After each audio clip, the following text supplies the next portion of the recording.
আসসালামু আলাইকুম। কেমন আছেন সবাই? ঈদের মাংস খাওয়া কি শেষ আপনাদের?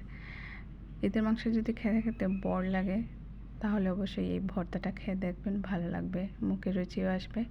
তো প্রথমে কিন্তু আমি বেশ পরিমাণ কিছু পেঁয়াজ দিয়ে দিয়েছি। পেঁয়াজের সাথে আমি দিয়েছি 2-3টা চেপা শুটকি, তারপরে দিয়েছি কাঁচামরিচ, তারপরে দিয়েছি আমি আস্ত রসুনের কোয়াটা ব্যবহার করছি এখানে। তারপরে দিয়েছি লবণ, দিলাম হলুদ, মরিচের গুঁড়ো আর অল্প একটু ধনিয়া গুঁড়ো দিয়েছি। দিয়ে আমি ভালোভাবে পেঁয়াজটাকে নেড়ে ছেড়ে দিলাম। দেখেন এখানে কিন্তু আমার পেঁয়াজটা ব্রাউন হয়ে যাচ্ছে। এ পর্যায়ে শুটকির কাঁটাটা কিন্তু বের হয়ে গিয়েছে, বড় যে কাঁটাটা থাকে, তো কাঁটাটা তুলে আমি ফেলে দিয়েছি। তারপরে আমি আবারও ভালোভাবে নেড়ে চেড়ে দিলাম।